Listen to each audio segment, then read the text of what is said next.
aza mu itangazamakuru atari umushoramari mu itangazamakuru akaza arikiye amafaranga, ni za nkuru zishobora kuza zitari z'umwuga, zidakoze kinyamwuga, ukabogama ukagira uti yego. Ninge rero iyo urebye itangazamakuru ry'uyu munsi uko abantu barikoreramo, environnement bakoreramo niyo mwakoreragamo, ubona mbese ari hehe uvuga utabangaba rwose baraturenze, batsinda ibitego byinshi by'imitwe by'urutsinsino, ni hehe ureba ukavuga utariko abanyamakuru uko wenda environnement imeze bakabaye bakora neza kurushaho, ukora ihe analyse? Iyo mbona itangazamakuru mu gihe narikoreyemo cyangwa se na mbere yaho, uko nta buryo twari dufite, ukabona ubwitanga umuntu yari afite, nta modoka, nta moto, uburyo bwo kugenda ari bukeya, imodoka aho washoboraga kugenda ukagenda na taxi kamara amasaha n'amasaha, waba uteze umaze gutara inkuru kongera gutega bikaba ibindi bibazo, nta modoka y'akazi ihari. Ukabona ko uyu munsi umuntu abona amakuru kuri Twitter, akabona kuri WhatsApp, akumva andi maradiyo, agakurikira mu buryo bwose. Ukabona umuntu akoze inkuru y'igice, inkuru ituzuye. Ibyo birambabaza cyane. Inkuru ituzuye ni ya nkuru ukora abantu bakayisigaranaho ibibazo byinshi, kandi inkuru yuzuye wakagombye kuyikora uvuga uti uri buyumve bimwe mu bibazo ari bwibaze nibi, ugasubiza bya bibazo ari bwibaze.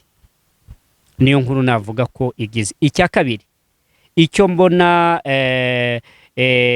ubu ngubu bakagombye kuba bakora, bafite abantu benshi bize bafite ubumenyi butandukanye, bakagombye kuba bakora inkuru zisesengura, bakagombye kuba bakora inkuru za investigation, inkuru zicukumbura.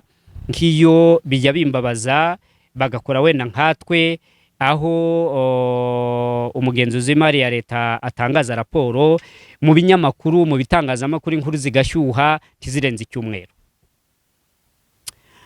Kandi mu by'ukuri niba bavuze ngo amafaranga angana na za miliyari aya n'aya yaranyerejwe, yararigishijwe, yarasesaguwe muri ministeri runaka, ikigo kiragaruka 2, 3, 4, 5, umunyamakuru agaheruka raporo y'umugenzuzi mukuru w'imari ya leta, ubundi agafata mikoro nk'uko mbaza, akabaza muri ministeri runaka bikarangira.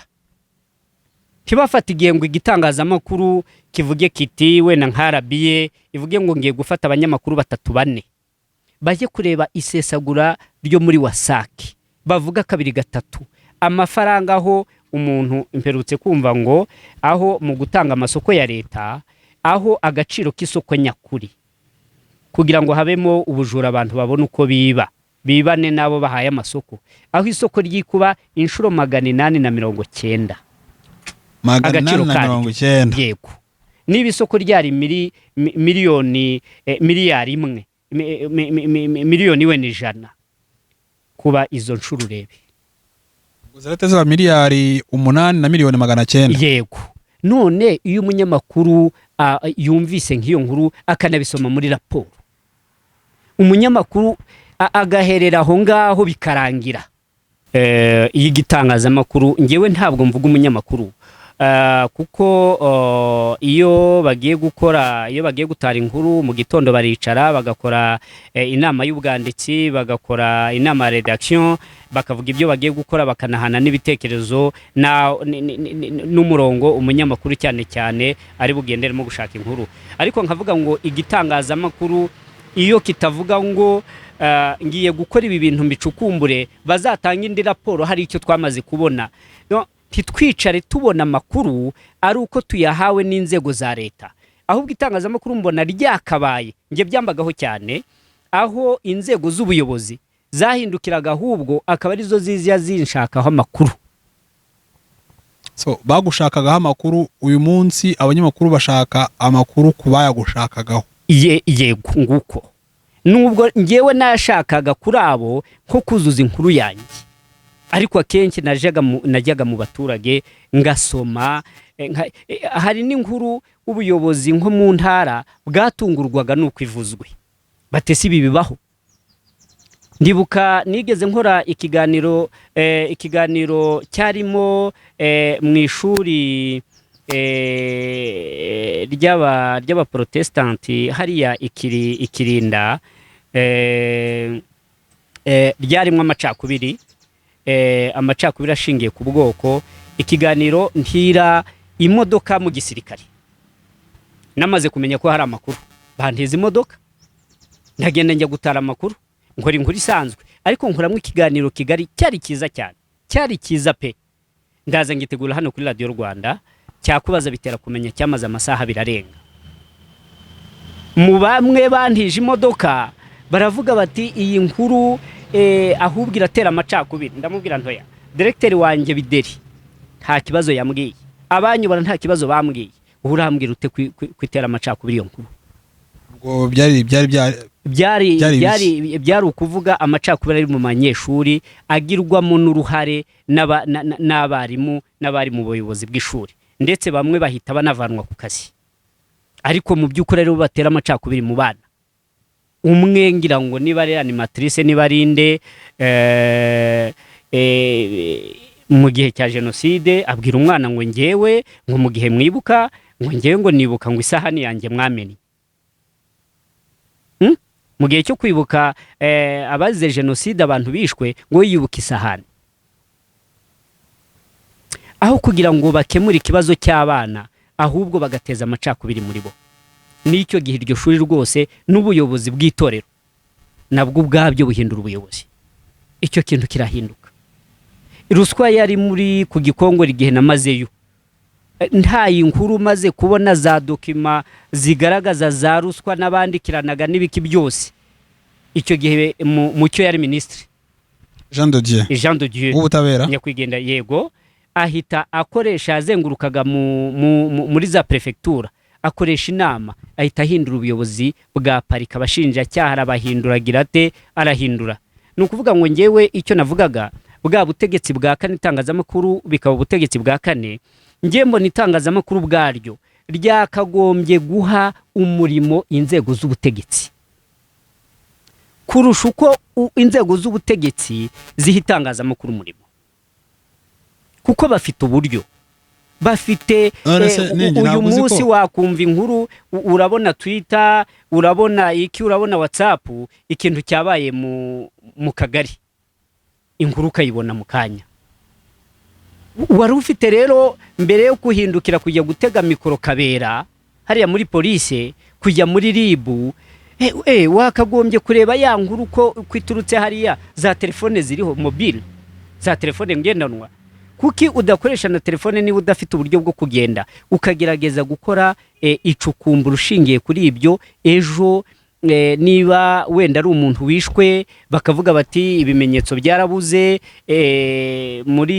mu nzego z'ubutabera, dosiye yabaye classée sans suite, wowe kuki nk'umunyamakuru utagenda buhoro buhoro enquête mukayikora mu mwaka umwe, imyaka ibiri, imyaka itatu, ejo mukagaragaza iby'inzego z'ubutabera cyangwa inzego z'ubutegetsi zitabonye? Abantu baravuga bati hari akarengane, nawe bati hari ruswa. Ejo bundi makire numvaga bavuga bati u Rwanda n'urwa mbere muri aka karere, urwa kangahe muri Afurika mu byerekeranye ngira ngo no kurwanya ruswa n'ibindi. Imakira ati wihara amategeko yanditse n'inzego zashyizweho zibirwanya, ariko iyo ugiye hasi mwishyirwa mu bikorwa ntabwo ariko biri. Wowe ubona ute? Njye uko mbibona akarengane kariho, ariko ubona kagenda kaba gakeya kagabanuka uko imyaka y'icuma, cyangwa uvuga ko ari gake. Itangazamakuru nicyo cyakagombye kuba ritwereka cyane, nicyo cyakagombye kuba ritwereka. Wenda ruswa mu kazi, mu gutanga akazi. Ndibuka ndi umunyamakuru, hari muri ministeri imwe batanze akazi, umuntu agira 48 mu kizame cyandika 48 kuri 50, ariko muri ministeri ntibamushakaga. Abatanga akazi undi agirangira ngo 30 nangahe na 6, ariko kubera ko aribo bashakaga, wa undi wagize 48 muri interview muri bya bindi byo kubaza ngira ngo ubanza atarageze kuri 50 ubanza atarageze no muri 20 kugira ngo agire amanota ari munsi y'uwo bashaka muri interview barazamura. Aho ni muhe ministeri ntabwo nayikubwira kuko ntacyo byamara, ariko urabizi ko byabaye hose cyangwa ni yamabwire y'abantu. Ndetse nabajije na Muganza namubwira ariko ibi bintu arambwira tubundi comptable Muganza Angelina muri commission y'abakozi ba leta arambwira tubundi umuntu ugiye kuba umukontabule ntabwo ari umunyamakuru, ati nubwo yaba nikiragi atese kuvuga ubundi icyo yashakirwaga cyane cyane nicyo cyo kwandika umuntu wari wagize ayo manota. Ariko ndakubwira ngo iyo habayeho kutarenganurwa nabwo bibaho, ariko ndakubwira ngo itangazamakuru no kurenganura abantu. Ndibuka mu karere ka Rubavu habayeho kwirukana abantu bamwe bashingiye ku moko n'ibindi n'akandi karengane. Twakoze amakuru njye ubwanjye mu izuba rirashe narabyanditse na Murekezi yari ministre w'abakozi ba leta, nkamubwira ntari ko ahantu hari akarengane, dore ibimenyetso mfite, dore inyandiko mfite zigaragaza ko abantu barenganye. Ati siko mbibona. Bigeze ubwo inteko ishinga amategeko iri bumuhama yamuhamagaje ari busobanure. Ndibuka icyo gihe yari yamaze kubona amakuru asaba yuko abakozi mu karere ka Rubavu basubizwa mu kazi, bari barirukanye abakozi benshi, akarere kabasubizamo hasigara uwari dafu akarere kihagaraho kati ntabwo tukamuha. Murekezi yaramufashe amugira umukozi muri ministeri, abonye ko yarenganye ariko akarere kamunaniye kumusubiza mu kazi, aragenda aramufata amuhamagara kuba umukozi, n'ubu n'umukozi muri ministeri y'abakozi ba leta. Icyo nkubwira rero mu by'ukuri itangazamakuru ryari rikwiye gukora ibirenze by'inzego za leta zikora. Itangazamakuru igakoresha inzego za leta, zigakoresha inzego z'ubutabera kurusha uko ubutabera n'inzego z'ubuyobozi, inzego ubutegetsi nshingategeko, nyubahiriza tegeko bakoresha itangazamakuru. Tujya tubibona abaturage bagize akarengane, itangazamakuru ry'ubu bakagenda bakajyayo, ukumva umuyobozi aravuze ngo icyo kibazo kimaze nk'imyaka 2-3, ngo icyo kibazo ngo twamaze ukimenya ngo tugiye kugikemura. Umunyamakuru ntabwo yakagombye kugarukiraho. None mugiye kugikemura ari uko itangazamakuru ryabivuze, akagenda akareba ese ko kuriya muntu ibyo avuga nibyo. Uriya muntu bavuze ngo uriya muntu ngo yeguye ku mpamvu ze bwite. Tuzi uko akazi mu Rwanda bukagoye kukabona, tuzi ko kubona amafaranga bigoye. Umuntu yari umuyobozi w'akarere, afite hejuru ya miliyoni y'amafaranga neti, afite imodoka ishobora kuba ifite karibira iri hejuru ya miliyoni buri kwezi. Uravuga bira bya Tour du Rwanda se? Yego, cyangwa n'ahandi. Umuntu ngo yeguye ku bushake bwe, ubundi ngo yagiye kwiga. Itangazamakuru rikwiye kuba ricukumbura ikavuga ngo ese koko byageze ubwo bavuga bati ariko n'ubwegure bwe turabwanze bakavuga impamvu. Ngewe itangazamakuru mbona mu by'ukuri ryakagombye kuba rifasha leta gukemura ibibazo by'igihugu. Kuba icyo nkubwira mu itangazamakuru ryacu twakoze ku bumwe n'ubwiyunge, dukora ku butabera. Ariko uyu munsi ndabona itangazamakuru ryo mu Rwanda ryari rikwiye gukora ku bumwe n'ubwiyunge mu buryo bukomeye. Umwe n'ubwiyunge ariko ni gukora kubyerekeranye n'ubukungu, abanyarwanda bakava mu bukene. Ningi raporo iheruka ya komisiyo y'ubumwe n'ubwiyunge itwereka ko abanyarwanda mu bijyanye no kwiyunga mu myaka 5 ishize, raporo y'icyo gihe agaragaza ko biyunze ku kigero kiri 92 n'ibice. Uyu munsi baratubwira ko twateye indi ntambwe y'ibindi bice birenga 294 n'ibice. None se ibyo byose, izo ntambwe zose ziterwa, nta ruhare rw'itangazamakuru rurimo pe. Ariko ngiye ntabwo mbona rikora mu buryo bushimishije. Dore impamvu wenda mikubwira. Ngiye mbona ryakagombye kuba ku bumwe n'ubwiyunge, rimwe ryakagombye gukorana n'abize n'abafite ubuhanga mu kuvura mu mitekerereze, baba ngira ngo bita psychologue clinicien. Ese umuntu uvuga ngo yishe abantu 500, ubundi umunyamakuru yakagombye kuba yibaza uyu muntu wishe 500 njya mbyumva i Burayi no muri za Amerika, umuntu wishe umuntu umwe, babiri, batatu, bajya kumuburanisha ngo bakabanza gupima bakareba niba atarwaye mu mutwe, kubera ko yakoze ibintu bitari bya kimuntu, bitari by'umuntu muzima. None umuntu yishe abantu 300, yishe 500 ku kaboko ki. Umunyamakuru yakagombye kuvuga atari ko n'uyu muntu reka njye kumusura, niba kiriho reka musure ambwire mageragere aho ariho hose aho afungiwe niba ahari. undi so umuntu ufite ikibazo cyo mu mutwe. Okay, ntabwo mvuga ko wenda ntacyo umunyamakuru yakabaye ntabwo yari afite ikibazo cyo, ariko uravuga ko umuntu wishe abantu 500 ntabwo afite bwabo umuntu bwo kumva ko ikiremwa muntu agomba kucyubaha.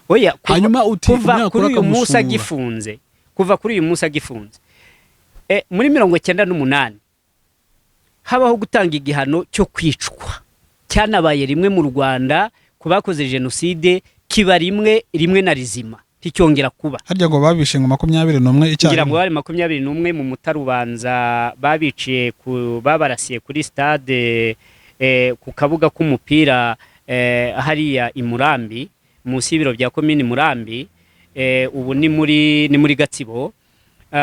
Icyo gihe ngewe nagiye nubwo hari hatanzwe amabwiriza, ariko no kuri tapi rouge hano i Nyamirambo naho kuri tapi rouge bakaramira, nuko waruvuze ngo byabaye rimwe.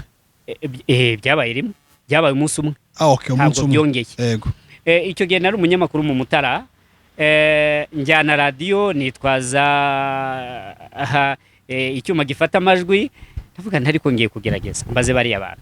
Hari mu witwa Karekezi, yari konseye wa secteur ntibuka neza, nari naraganiriye nawe agifungwa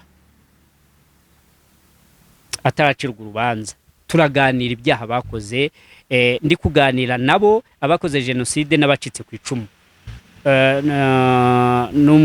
Noneho nsa naho mbahuje, basa n'abakoze ikiganiro mpaka. Noneho ari mu bakatiwe hamwe n'umwana w'umusore wari umusilamu, mu bakatiwe igihano cyo kwicwa. Uwo mugabo bajya kubarasa. Yari konseye witwa Karekezi. Ubundi yari umusore muremure, yari umugabo muremure munini w'uruhara, ariko bagiye kwicwa. Ndakubwira yari afite ndibuka umudamu w'umusenateri umwe, nawe yari yaje kureba aho ngaho. Icyo gihano abantu benshi baje kureba kiratangwa gite, twicaranye arambwira atari ko Ningi, atimbwira nk'umunyamakuru, n'igihano cyo kwicwa gihabwa abana. Ndamubwira umwana urimo n'uwuhe, aramunyereka. Ndamubwira nturiya muntu afite imyaka iri hejuru ya 50, uko umubona uko angana kuri ingano ye mu mubyimba no mu burebure, yarananutse ngira ngo anajya no hasi, ku buryo yagiraga ngo n'umwana, nyamara yari umugabo w'ibigango. Uwo Karekezi. Ariko mbere yaho nari mvuze ngo reka njye kubaganiriza, bambwira ijambo rya nyuma. Bagiye kuraswa, ariko bambwire nibura barabegereye barakubwira mbu umunyamakuru butari inkuru. Aho sirikare baranyemerera mbere yuko ninjiramo, ariko mu by'ukuri burya ngo ubusore ni bwiza. Ubusore ni iyo umuntu akoze umurimo akiri umusore awukorana umwete. Niyo mpamvu urubyiruko rwari rukwiye gukoreshwa ibyiza, tirukoreshwa ibibi, kuko rukoreshejwe ibibi bukora ibibi n'umwete. Rwakoresha ibyiza bagakora ibyiza. Ntabwo nari umusore muto, nari hejuru nyango y'imyaka 30, ariko nari ngifite amaraso ya gisore. Numva nkeneye ubwanjye, buri gihe numvaga kwiye gutanga inkuru abandi batatanze. Nicyo kintu numvaga buri gihe ngomba gukora, inkuru unique yanjye nyine. Ndavuga nti inkuru ndi buyitange tu. Ngeze ku muryango, ibyombo byaracicikanye, batuwo munyamakuru arajya he birabujijwe. Nubwo muri nge buretse gato bari ahantu bari bafungiye mu nzu. Nukuvuga ngo mbere yuko bicwa bavanywe mu magereza yabo, bashyirwa hafi yaho bari burasirwe. Ntabwo ari ukwicwa, reka te gukoresha iryo jambo ko ntabwo bishwe, ariko kumurasa kumwica baramurashe. Kubahirizwa, yego baramurashe, hubahirizwa igihano cyatanzwe n'urukiko. Ariko kumwica ntabwo tuvuze ko bamuhohoteye. ye birashoboka njya numva n'abanyamakuru n'abantu benshi bakavuga ngo umuntu ngo bamuhanisha igihano cyo gupfa. Nta gihano cyo gupfa kibaho. Muzarisobanurire n'abanyamakuru kabyo mujya muvuga ngo dusangize iyi nkuru. Uri umunyarwanda gusangiza ni partage, ugiye guca mu Bafaransa kugira ngo uzane ijambo ry'ikinyarwanda ngo dusangize iyi nkuru.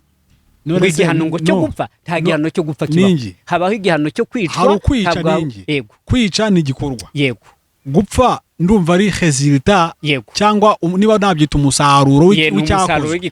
So uwarashe navuga ngo yarashe nyine. Yamwishe. Hanyuma uwakoroho igikorwa yapfuye. None ubwo ikosa ririmo ya kwibaza nanjye wenda mbese nibaza hajemo ikintu gisa naho ari urujijo. Umuntu bavuze ngo yishwe nk'umunyamakuru. Yego. Bavuze ngo umuntu ngo yiciwe Nyakabanda. Umunyamakuru wakwi icyo uhita wumva ikigukurura gukora niki? Ndibwira ko uyu munsi kubera ko igihano cy'urupfu kitagihari. Cyo kwicwa, cyo kwicwa. Urumva ko nawe bivanga. Ntabwo ari icy'urupfu. Ntabwo ari icy'urupfu. Kuko urupfu rwa bose. Ubu ngubu uvuze ngo umuntu ngo yishwe. Mu mutwe 100% humvikanamo ko uko byaba byagenze kose bamuhoteye. Yego. Yapfuye nyine ariko yapfuye yishwe atagombaga gupfa. Kubera ko mu mutwe wanjye harimo ko igihano cy'urupfu nta gihari. Yego. Ariko icyo gihe muri context igihano cyo kwicwa. Uyu munsi tuza ko tugifite icyo gihano mu mategeko. Ntabwo umuntu yakaba yavuze ko avuga ko kanaka bamwishe. Niba waravuze ngo ntabwo ari cyo kwica ryo ni cy'urupfu. Ntabwo twakabe tugira bibiri bibangikanye ko byose bishoboka. Ngo nta gihano cy'urupfu kibaho. Jya numva n'abacamanza ngira ngo babivuga ariko ubundi ndatekereza nta gihano cy'urupfu kibaho. Kuko abantu bose bazapfa. Kandi uwapfuye wese ntaba yishwe. Ariko twongeyeho ko ari igihano se. Yatwongeyeho ko ari igihano ni igihano cyo kwicwa. Ntabwo ni igihano cyo kwicwa, ntabwo ari igihano cy'urupfu. Mu Gifaransa tubyita peine capitale. Yego. Nose peine capitale. Wenda uzabibaze igihano kirenze ibindi. Abiyiga ndimi n'abanyamategeko. Birashoboka wenda ibyo mvuze ko atari byo. Yego. Ariko nge kubwanjye numva ari igihano cyo kwicwa, ntabwo ari igihano cy'urupfu. Ubwo ngo ni umukoro. Reka twisubirire mu Mutara rero 98. Harya ngo hari tariki zingahe? Se hari mu kwezi kwa mbere niba ntabwo nibuka itariki ariko ndumva hari mu kwezi kwa mbere niba hari kuri 20 na ariko se hari mu kwezi kwa mbere kuri 23 kuri zingahe? Tuzabisuzuma neza. 98. Hanyuma uravuze uti ngewe ngiye ku munyamakuru wa mbere utaye inkuru y'abantu barimo gushyirirwaho igihano bari butanga ubutumwa bwicuza cyangwa buticuza mbere yo gupfa. Mbere yo kwicwa, mbere yo kuraswa cyangwa na mbere yo gupfa ariko kuko barapfuye. Yego. Aha bigenze bite rero ngo byomba biracicikanye. Biracicikanye bati umunyamakuru arajya he? Bati ntabwo mwabwiwe ko bibujijwe. Nge mu by'ukuri nari nzi ko bibujijwe. Bari batanze amatangazo ko nta munyamakuru butari yo nkuru. Ariko ngewe naramvuze ngo noneho ako bakaje kuza nyuma. Umuntu arambwira atari ko iyo tukwemerera umuntu ugiye kwicwa akavuga ati n'uyu reka muhitane bakagufata bakakurya, wari kuba atari wowe wiyahuye. Ako bakaje kuza nyuma ariko naravugaga ngo reka ntare inkuru ngenyine abandi batari bubone cyangwa wenda nubwo batemera ko nyitangaza, ariko muri nge umuntu ambwire mbere yo guhabwa igihano cyo kwicwa cyangwa cy'urupfu. Nta kibazo twigumire ko kwicwa. Wenda uzabibaze niba ari njye ubyibaza nabi niba rundi. Ariko nari navuze ngo iyo nkuru reka nyitare. Urinjira rero banyangiye ntarinjira. Ariko nari ngeze ku muryango. Abo bantu bari harya bari bangaha mu Mutara? Baza batari bari munsi ya 4, ndibuka harimo Karekezi, harimo n'umuntu w'umusilamu. Bya bindi wenda nk'abakatolike bavuga ngo babanze basabe niba ari sakramentu babasabire babagire bate. Umusilamu yaravuze ati nta wabintumye, ninje wabikoze, reka ingaruka zingereho. Sinibuka wenda ayo magambo nayabonye nte, ariko nuko ngo yavuze ati reka ngewe ingaruka zingereho, ninje wabikoze mbyibwirije. dutangira ikiganiro hari ikintu ugeze gukomozaho icyo gitabo cyawe ngo nanze kubaho ntariho ndagira tugisorezeho nanze kubaho ntariho umuntu ashobora guhita yumva bya bindi bavuga ngo nanze kubaho ntariho umuti w'agahinda cyanditswe na Padiri Innocent Ruberizesa yagisohoye mu kwezi kwa gatanu 1989 agisohoreye yari padiri mukuru wa paruwasi ya Mushubati ku itariki ya 31 Gicurasi 1989. Mushubati ni Karo ubu iri muri Rutsiro numva iri muri Rutsiro. Hanyuma uti nanze ko ntariho wambwiraga mu gitabo ngo kira kwinspira cyane nanze ko ntariho umuntu ashobora guhita yumva bya bindi bavuga umuntu ngo yapfuye ahagaze baravuga ngo nanze kubaho ntariho umuti w'agahinda. Ngo sigaho kwibeshya kubaho neza si umwihariko w'abantu bamwe gusa. Bavuga ko umuntu ashobora kuba umukene akabaho neza, bashobora kuvuga ko umukire uwize n'utarize bashobora kubaho batariho cyangwa se bakabaho neza. Bakavuga agasobanura ko kubaho utariho hari ibintu yagerageje kuvuga ngo icyo bita kubaho utariho mu by'ukuri nuko hariho kubaho utigenga. Hari aho yavuze mu gitabo cye ngo uramenye guhakwa biroroshye cyane kurusha kubaho wigenga. Ngura uramenye guhakwa biroroshye cyane kurusha kubaho wigenga. Ariko kubaho utariho wenda si byo ngiye gusobanura cyane, ariko hari ibyo yasobanuye neza ngo kubaho utariho ibyo ari byo. Hari aho yavuze ngo abariho batariho, yavuze benshi, ariko aravuga ngo abariho batariho nabarya ibyo bibye babirya bareba hanze bikabahagama, kimwe n'abarya ibyo baruhiye bakagwa ivutu ntibite ku bashonji babari iruhande. Ibyo bariye bikababuza uruhumekero maze bose bakarara batagohetse kimwe n'uwabuze icyarya. Abo bombi bariho batariho. Ahandi ngo abandi bariho batariho nabarara bacura inama zo guhohotera batishoboye, kimwe n'abadatinya kugambanira uwabizeye bashaka uko bamwikiza kugira ngo basigare bihariye ibyo we yagiragamo ubuntu. Akandi nashaka gusoma hano ngo bariho batariho nanone abatambuka bagakomerwa amashyi bagahabwa impundu na rubanda naho umutima wabo ubahinduru. Ibyo bintu kuki bigufasha? Ibyo bintu biramfasha kuko nukuvuga ngo iyo ufashe ahangaha iyo ufashe ngo abarya ibyo bibye bakabirya bareba hanze bikabahagama, ndongera ngaruke kuri babandi barigisa umutungo wa leta babigambiriye bazi ko umutungo wa leta ayo gukora umuhanda uzazana imigenderanire abantu bagacuruza biboroheye bakagenda biboroheye. Mbese urabizi, reba urugero, reba nk'umuhanda wa Rubavu Rusizi, urahazi? Nawunyuzemo. Reba noneho ukiri umuhanda w'igitaka, ivumbi kuba kure utanyurayo kujya Rubavu bikagusaba uvuye ku Kibuye ariho ikarongi hanone, bikagusaba kugira ngo iyo mvune uyikire bikagusaba kunyura Kigali, ukanyura Musanze na za Gakenke naye ukanyura Nyabihu ukabona kugira Rubavu, aho gufata Rubavu unyure Rutsiro ugere Karongi. Reba umuntu noneho uriya mafaranga yari kuba kuri ya muhanda. Reba umuntu warigishije amafaranga yari kubaka ibitaro.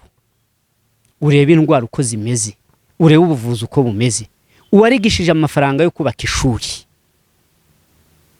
agacira mu nda ye, ishyaka rye rikabirya umuryango we, umugore n'abana gusa, kandi uwo muntu ari mu nyungu z'igihugu, ahabwa umushahara, ahabwa imodoka.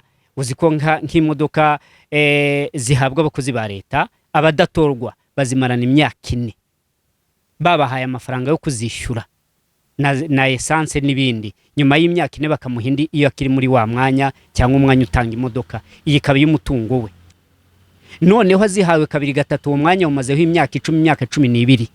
Uwo muntu ntanyuzwe n'uwo mushahara mwiza, ntanyuzwe n'izo modoka abandi badafite, atwaramwe abana be bagiye ku ishuri, abandi bagenda n'amaguru cyangwa barihiye imodoka, ntanyurwe n'umushahara mwiza aho ushobora guhabwa miliyoni net ajya mu mufuka.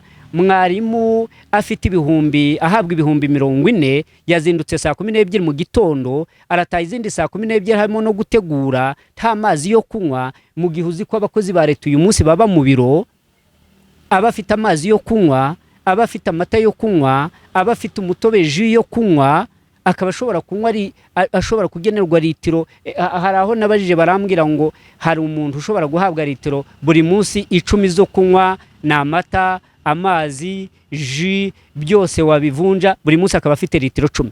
Ndavuga ntabo bantu ntabwo birirwa bajya kwihagarika, bagira igihe cyo gukora. Uwo muntu arahabwa ibyo byose, ntibigurwa. Ni ibintu mwarimu yavuye ari umutangizi, ntageze mu bihumbi 45 cyangwa ntabirenza, yiriwe avuga, yatashye. Ayo mafaranga niyo ni umushahara urumutunge n'umuryango we, ari bwigishe mw'abana, ari bubone mw'icumbi, ari bubone mwayo kwivuza, ari bwambara mu mwambaro, ari bugenza ate azizigamiramo. Maze ugahindukira uwo muntu ntumurebye, kandi wenda mwariganye, mwarangizanyije amashuri, ugiye gukora, umurushije amahirwe cyangwa ugize ute ufasha uwo mwanya, ariko ibyo bintu ntabwo bitekereza. Ntabwo utekereza ko ari kwica igihugu. Kavuga ngo rero bene uwo muntu ndatekereza ko ariho atariho.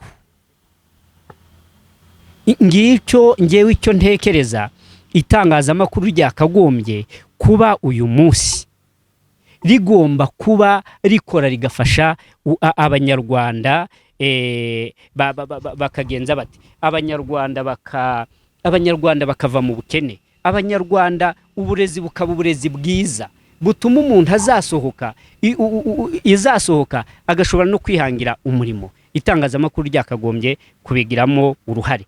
Ikindi nshaka kuvuga ni ikijyanye nuko wenda ni nka message, navuga yuko umuntu iyo usomye mu ijambo ry'Imana cyangwa ugasoma n'ahandi, buri muntu avuka, iyo yavukanye ubwenge aba yarahawe mission yo kuzagira icyo akora hano mu isi, akarushaho kuyigira nziza. Ni ukuvuga ngo bene uwo muntu rero muri uru Rwanda uyu munsi dukeneye imirimo, dukeneye ibivana abanyarwanda mu bukene, dukeneye uburezi bwiza, dukeneye abanyarwanda ko biyunga, dukeneye abanyarwanda ko banezerwa. Uyu munsi mu byo dukeneye abantu bahanga. Urabona nk'ubu bashyiraho amarushanwa y'abanyampinga, bakagira n'imishinga, bagira amarushanwa y'imipira, haba amarushanwa y'abakiri bato mu ndirimbo n'ibiki byose. Wenda no mu rubyiruko guhanga udushya, ibintu biteza imbere abanyarwanda. Ariko nibareke n'abantu bakuze, abize n'abatarize, berekana ibyo bahanga bivana umukene bivana umunyarwanda mu bukene.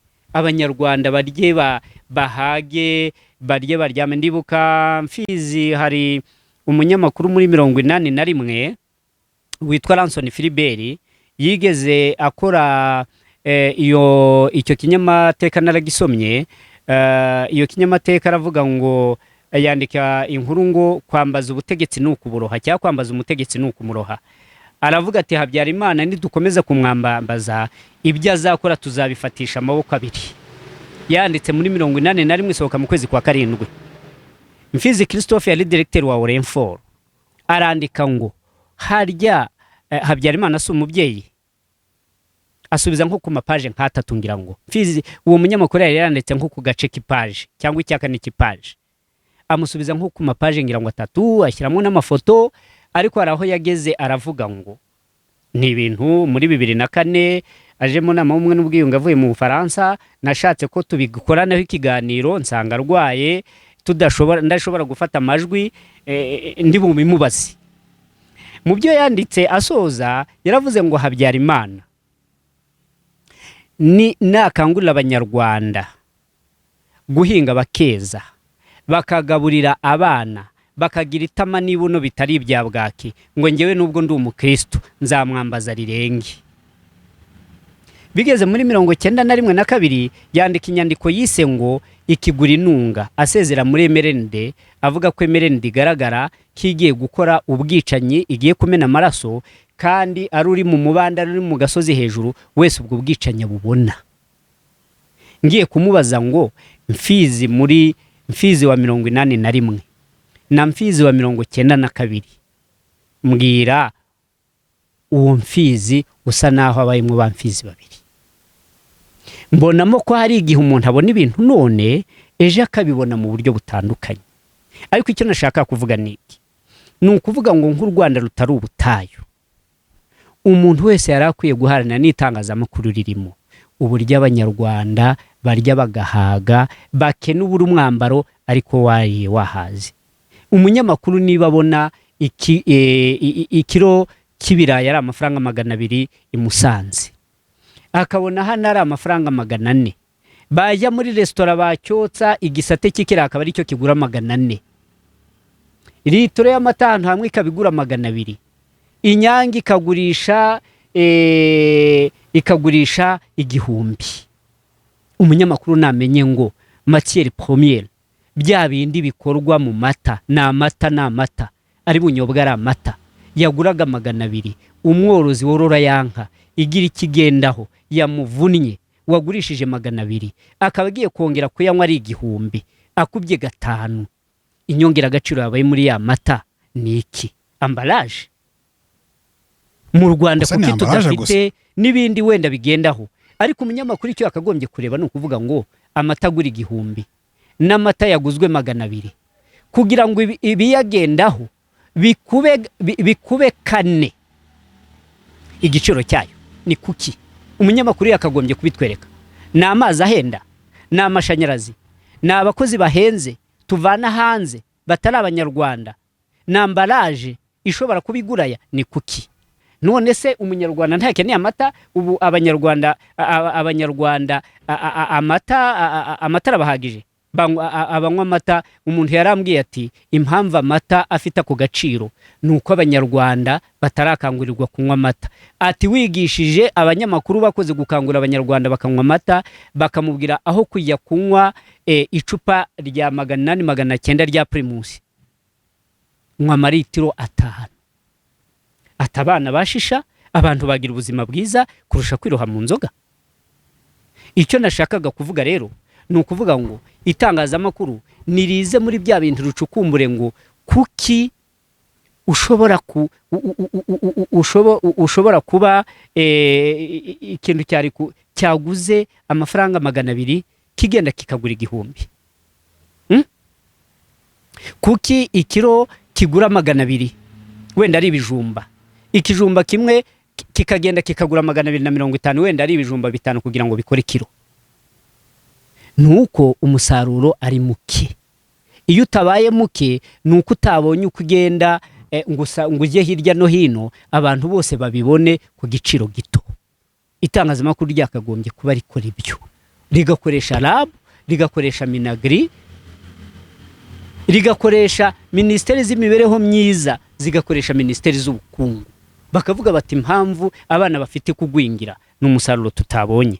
Aha rero nkavuga ngo aho nshaka kuvuga kuri iki gitabo nanze kubaho ntariho, kirimo byinshi umuntu yasoma, ariko nkavuga ngo wasoma aka kantu kubyerekanye no kugira ngo buri munyarwanda ufite ubwenge, inzego za leta n'inzego zigenga zakira ibitekerezo bye, zakire guhanga kwe, agira uruhare mu iterambere ry'igihugu. Kuko ngewe perezida hari igihe yigeze avuga ngo bavuga ibyerekeranye n'amabuye y'agaciro, ukuntu ngo u Rwanda rucuruza amabuye yo muri Kongo, ngo tudafite amabuye y'agaciro. Birashoboka ko abaturanyi cyangwa ahandi mu bucuruzi byaba, ariko nanone yaravuze atari ko ubundi Imana ijya kurema, wenda simvuga mu magambo ye ariko ndabivuga mu gitekerezo, Imana yaremye isi n'ibihugu byacu birimo, ndabivuga mu gitekerezo, niyo mpamvu wenda ntari busita amagambo ye, ariko hari umupaka yashyizeho kugira ngo hagati y'umupaka w'u Rwanda noneho amabuye agarukire ku mupaka wa Kongo, noneho mu Rwanda ntiyagira munsi y'ubutaka. Uwo mupaka ubaho no munsi y'ubutaka, Imana ire mu Rwanda nta mabuye yari munsi y'ubutaka, muri Kongo ukahaba. Bavuga ngo rero niba tuvuga ngo Abayisirayeli n'abantu bari hirya no hino mu bihugu bikomeye, Amerika ikabanira Israel kubera ubuhanga bwabo, tukavuga ngo Abahinde n'abahanga, tukavuga ngo Bagereki mu ndimi n'ibindi n'ahandi, kavuga ngo mu Rwanda kubyerekeranye n'ubumenyi, kubyerekeranye no guhanga, hari umupaka uriho w'Abanyarwanda, ibyo Abahinde bakora Abanyarwanda batakora. Uretse wenda kwifashisha bya bikoresho twavugaga kare, wenda bafite ibikorwa remezo byabo, ariko se no mu bumenyi nuko, uretse kujya kwiga twese twaremanywe ubwenge. Dore hano ngusomera aka kantu, ni muri iki gitabo nanze kubaho hariho ipaje 166, ngo burya igihe cyose abarwayi babangamira abazima, ufite umunwa w'uruhengu atuma abandi bahora bigengesereye, kugira ngo badaseka akagira ngo niwe baseka, nka bya bindi ngo aho umubembe ari ntibabara gatanu, ngo ngibyo iby'ubuzima. Uwo abandi bihanganira n'ufite icyabunguye we wenyine bashoboreye, cyangwa se iyo ari ikiburaburyo cyaho gusa kitagira icyo kishe ntikigire n'icyo gikiza. Noneho ahangaha kuri iyi paje hano aravuga ngo hari n'abakora ibintu bitangaje, ugasanga rubanda rwose rufite amatsiko yo kumenya aho bakura ubumenyi cyangwa ubushobozi bababonana. Bene abo iyo bizwi neza ko nta shuri ritanga impamyabushobozi bigeze bajyamo, muyo abantu bamenyereye, abo nabo ibyo bavuze kenshi biba gucurangira abahetsi, babandi bakoze ikintu cy'ingirakamaro ariko batavuga ngo bakesha wenda impamyabushobozi za diplome nizi zihanitse, ngo ibyo bavuze bisa no gucurangira abahetsi. Ngo nyamara kubima amatwi ntacyo bitubyaho na gito ubumenyi n'ubushobozi bwabo, ahubwo hahomba bene gusuzugura inyigisho zabo, bibwira ko hari icyo babarusha mu mvugo imenyerewe no mu buryo abantu basanzwe bumva kubaho neza. Icyo twakwita igihombo kuri izo ntamenyekana nuko kenshi na kenshi ubutunzi bw'iby'isi butabahira. Bene abo bantu bagira icyo abandi bibagirira akamaro, bwabahira butese koko batabuharaniye nk'abandi bose babugize amizero yabo. Babwirukaho se ibyo bashaka iki, kandi bafite amahirwe yo kumenya ubukungu burenze ibyo byose abandi baharanira. Ngo byongeye kandi bene abo nta n'umwanya baba bahawe wabakungahaza mu by'isi, kuko nyine abagira ijambo bakagira n'icyo bavugiraho gituma bamenyekana ari abafite za mpamyabushobozi zemerwa twabonye. Abahawe uwo mwanya rero tuzi twese uko bigenda, abahawe wa mwanya bahabwa n'impamyabushobozi n'impamyabumenyi. ngo abahawe uwo mwanya rero tuzi twese uko bigenda, n'ababo bose baboneraho, uje wese yitwa uwo kwa runaka akaba yizeye kuvuga rikumvikana. Nguko uko abakire mu butunzi bw'iby'isi bagenda barushaho kubigwiza, naho abakene nabo bakomokaho bakagenda barushaho gukena. Abirengagije ubukungu bw'ukuri barazwe n'umukurambere wabo utishinze iby'isi, ngo babe ari byo abarundira, bagahora bibaza icyo bazira kuri iyi si. Icyo nashaka kuvuga niki? Dusesengurire ibyo washaka kuvuga muri iyo nyandiko uganisha kandi ku musozo. Yego, nashakaga kuvuga yuko ubundi umunyarwanda wese mu mpano ye yakagombye kwakirwa ubumenyi bwe, yakagombye kwakirwa ubutunzi afite. Umunyarwanda wese akagira uruhare mu iterambere ry'igihugu. Icyo nakubwira nuko hari imishinga ushobora gukora, imishinga wayikora kubera ko wenda utagiye mu ipiganwa, kubera ko wenda utabikesha izo mpamyabushobozi, kubera ko utabikesha uwo wanyuzeho, ugasanga iyo mishinga ari kugira akamaro ntiyakiriwe. Nyamara tujya tubona umuntu utaragiye mu ishuri akaba umuhinzi mu giturage, ujye bibona akagura amamodoka, akubaka amazu, nyamara wa muntu ufite impamyabumenyi zihanitse, ufite n'umwanya mwiza, ari aho adashobora kwigeza kuri bwa bukungu wenda abana ariko ningi ntabwo wemera imbaraga cyangwa umumaro wo kwiga. Ndawumwera cyane ko hari igihe wenda uvuze nk'ibyo ushobora kugira umushinga mwiza bidafatwa nabi ntabwo ari cyo mvuga, ntabwo ari cyo mvuga. Icyo nashatse kuvuga ni ukuvuga mbere na mbere abantu bavukana ubwenge, twese turabuvukana, ubumenyi bukaza ari ubw'inyongera. Abafite bwa bwenge bunahanitse bakwiye no guhabwa n'uburyo bwo kwiga muri bwa bumenyi bakabunonosora neza. Nibwo ubona dufite abahanga bahanitse, ibihugu by'Uburayi na Amerika bo bavuga bajya kwiga iwabo bakanga ko bagaruka muri Afurika kubera ko bababonyemo agaciro bakanabumuha n'ubwene gihugu. Nashimye n'igihugu cy'u Rwanda gutanga ubwene gihugu ku banyamahanga bagira akamaro cyane mu gihugu cyacu.